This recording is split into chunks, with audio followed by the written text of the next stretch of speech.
Olá pessoal, bem-vindos ao Enigmas. Você está entrando em um programa onde o normal é ser diferente. O normal é ser paranormal. Tudo bem com vocês? E nós estamos aqui num momento muito interessante e muito marcante.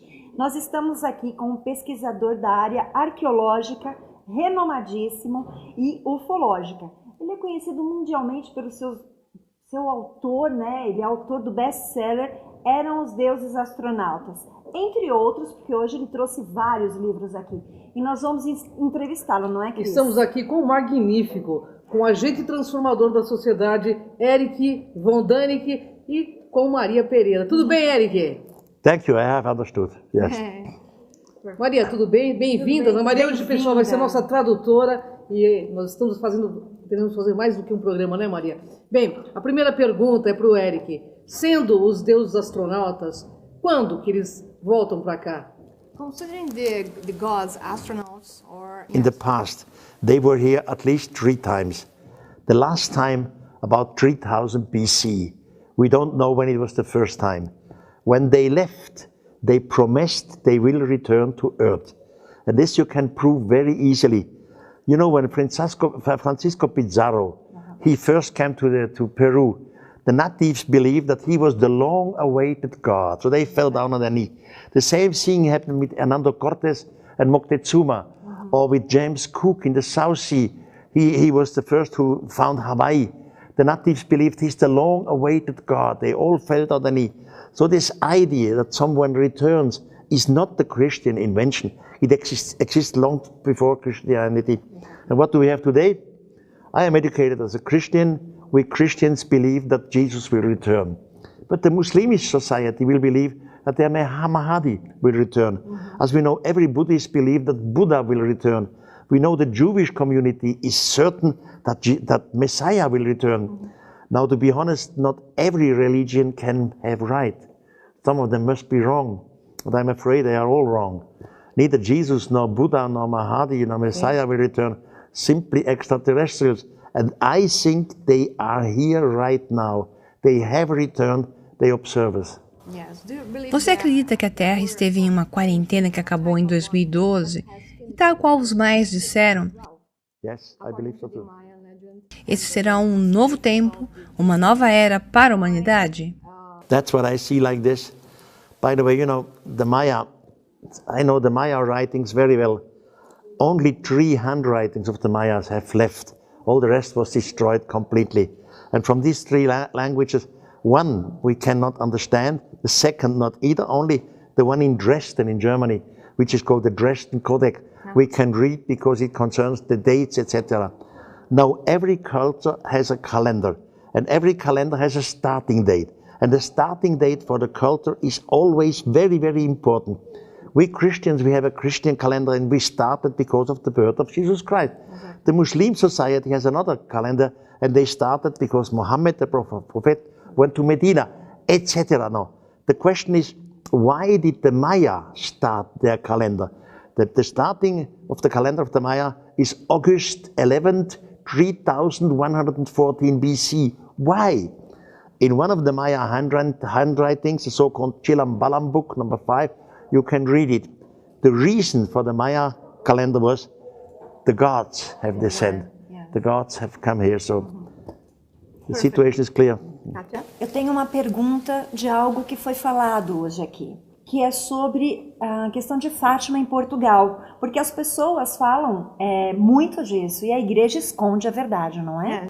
I mean, I'm educated as a Catholic, and I know that the Mother Mary is the highest female in sky, in heaven.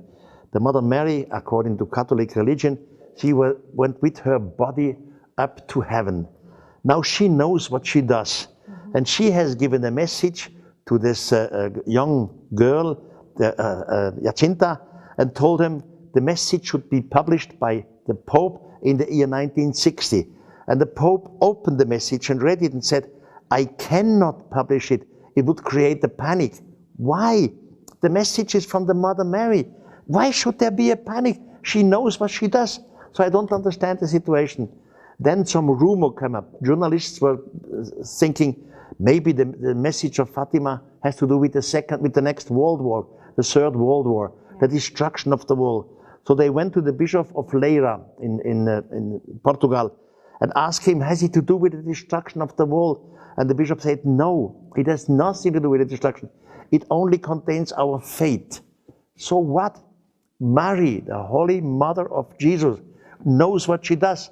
But on the planet Earth, they don't publish it, sir. Padre Crespi e sua biblioteca de metal, o que era, né? E o que aconteceu com ele exatamente?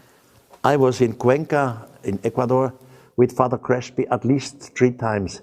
And I have made more than 500 pictures of Father Crespi's objects.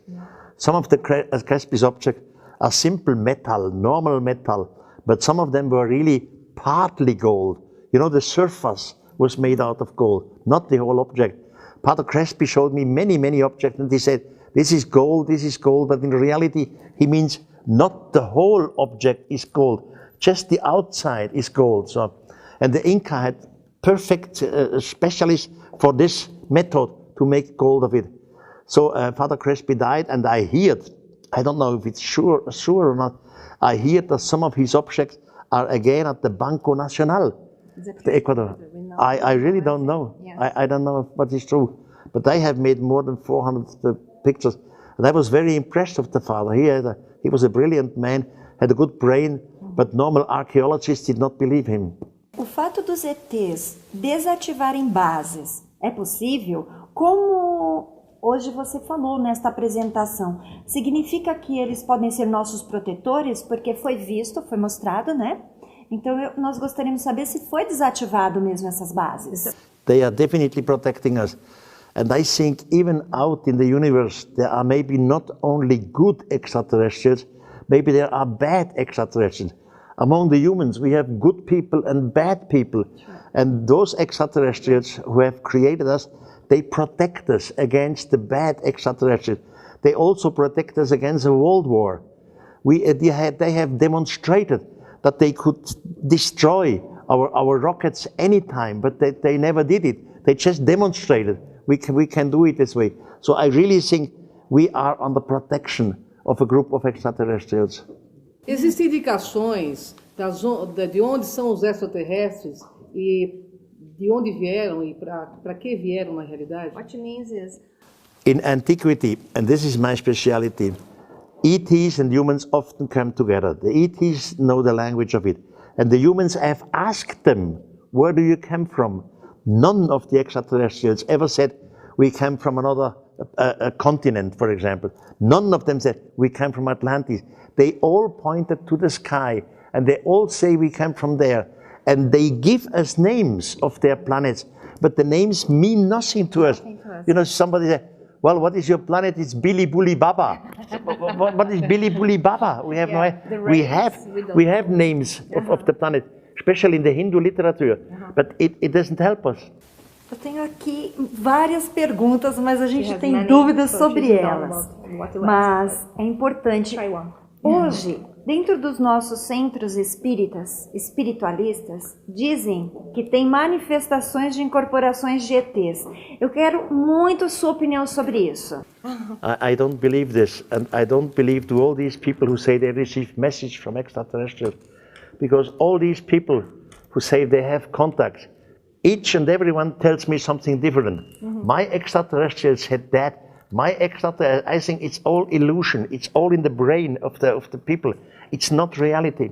Paul Heiler, ele está revelando sobre a presença extraterrestre por conta própria ou os militares querem que ele faça isso? I think it's both. He really wants it, and he wants to prepare the humans. You know, there are fantastic science fiction movies around there. Real science fiction. For example, Roland Emmerich, who wrote the movie Stargate. And I had him on the phone, and I asked, why are you doing this? He said, to prepare mankind. And myself, the same thing. I am 82 years old. Why I am doing this? Why I am going on stage internationally? Because I want that our society start to rethink these things. And you never have to believe me. Don't make a religion, a sect out of it. That's all garbage. I simply want, we have old texts. We have translated in the past these old texts in yesterday's way, which is normal. It was never a conspiracy. Our grandfathers were brilliant people, brilliant scientists, but they were living in another time. So when they found an old text where a human was taken up there, so they had to translate, he was taken to heaven. Now it's a new time. We know heaven is not heaven. Heaven was maybe a model spaceship or something in space. So we have new possibilities to translate all this. I am very, very positive that our society, the kids, your kids, is the first society who will get in direct contact with extraterrestrials. But to be prepared for this, we don't have to be afraid anymore. If today extraterrestrials would show up before the big public, I am afraid that the religious leaders would tell their people, these are evil, these are devils, these are bad. So we have to be prepared that they cannot do this anymore. Erick, existe algum protocolo para o contato? Os governos estão preparando esse protocolo para o contato? I think yes, but I have no proofs for this. I think we know in the meantime a lot. I mean, you just mentioned Paul Hellyer. Paul Hellyer was the defense minister of Canada. He knows what he's talking. Also, he's an old man, and he said in an interview that he has tried to go to public with all these things, but the government didn't want that. They want to be, no, we don't go to public. So I think there must be protocols between humans and extraterrestrials, but the public doesn't know it. So I have no proof for this. Na sua opinião, estamos preparados para um contato com os extraterrestres? Definitely. You know, there is a hypothesis which is called the zoo hypothesis. It comes from an American professor. His name was James Theodore. And he said, we have to look to our planet like a zoological garden, a zoo. Now in the zoological garden you have different animals and you have guardians. Now both parts, the guardians and the visitors have to keep some roles. For example, the visitors are not allowed to steal birds. The visitors are not allowed to feed a crocodile with living dogs, etc. And the guardians, they look that the zoological garden is not destroyed. Now the guardians realize after some thousands of years that one of the species, us, Homo sapiens sapiens, is going a little faster and faster. We develop culture, we develop music, we develop science, we develop even a little space travel. We can go to the moon. So the guardians ask themselves, should we allow these humans to go farther out, or should we stop them? And they say they will allow us to do what we want, but only on the one condition, if mankind has understood and learned that mankind is not alone. Imagine, in maybe 5 or 10 years, we will send a few men to Mars. They are in a little spaceship, it's ridiculous, and they all have a camera. And on the flight to Mars, they will film a strange spaceship. They will film it, and they will send these pictures back to Earth. And man will see a spacecraft out there. Man gets into panic. So first we have to learn, we are not alone.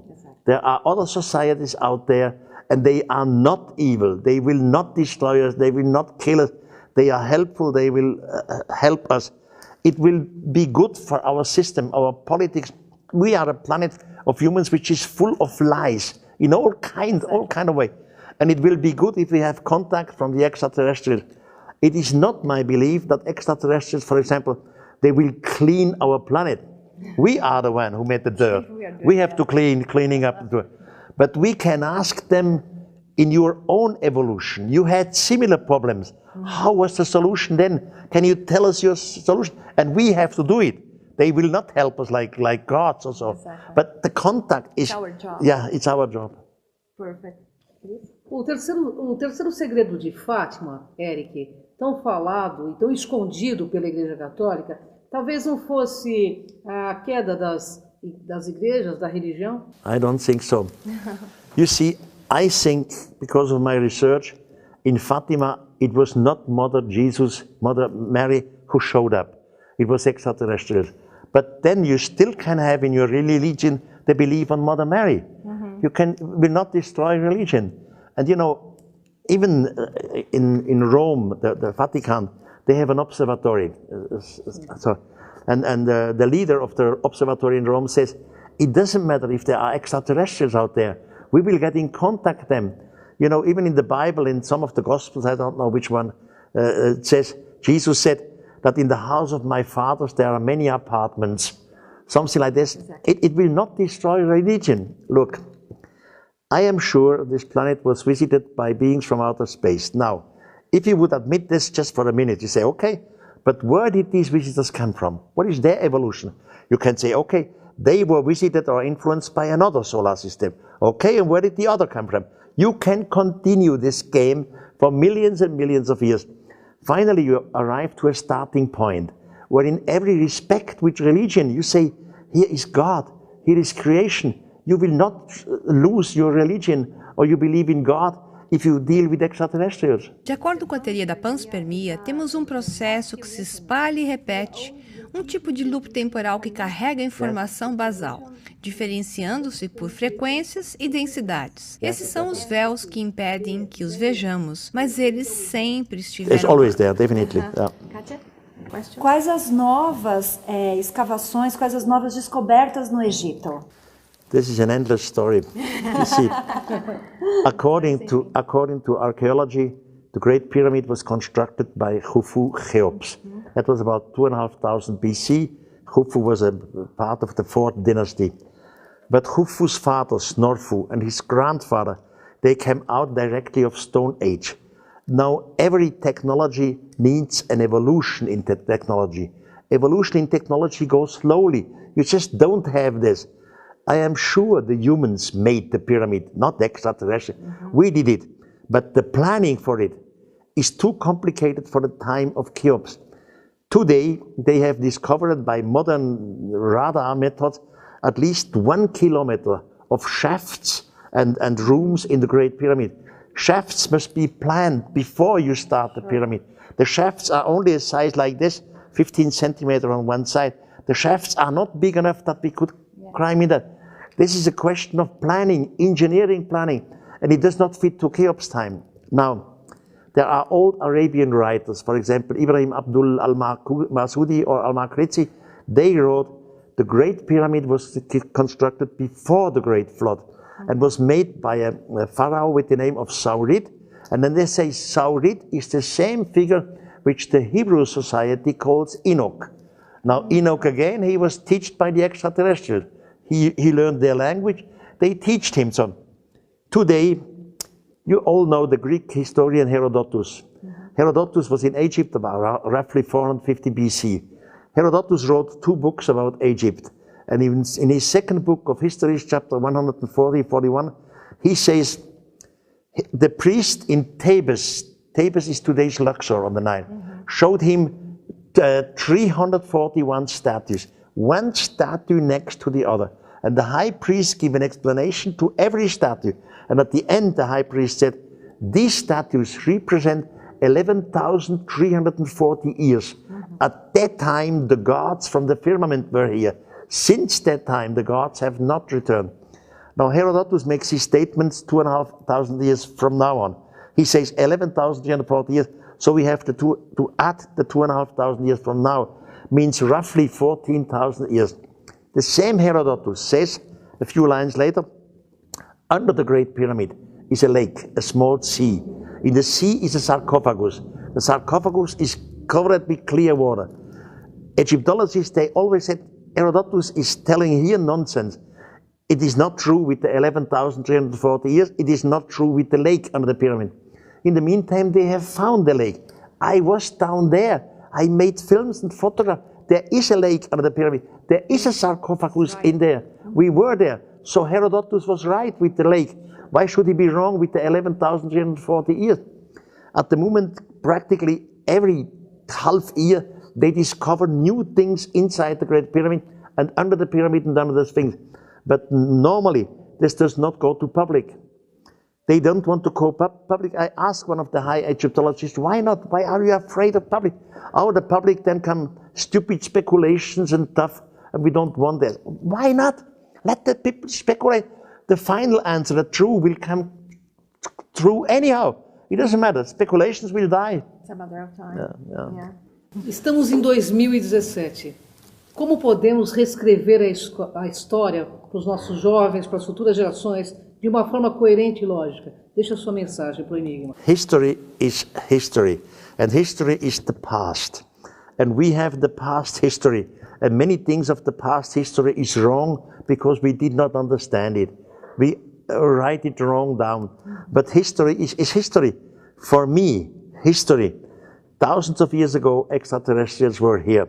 These extraterrestrials behaved themselves like ethnologists. They studied different tribes, they learned different language, they give information, they give help, they give some all kinds of stories to humans. Then they disappeared again with the promise we will return in the future. And now they are here. This is history of the past. Concerning the future, I am absolutely sure mankind will get in contact with extraterrestrials. We will talk together, we will learn together, we will live together in peace. But we will lose maybe parts of our religion, but never God. We never lose God. So this is the future. But I'm not the prophet. I don't know what the future will be. Gratidão. Erick, gratidão, uma honra enorme estar aqui. Gratidão. Oh, Gratidão. thank you. Whatever. Thank you. Um dos maiores pesquisadores do renomado Erick Von Daniken, reconhecido mundialmente, deixa um legado para a humanidade. Sem dúvida alguma. Estamos vendo um novo tempo acontecer.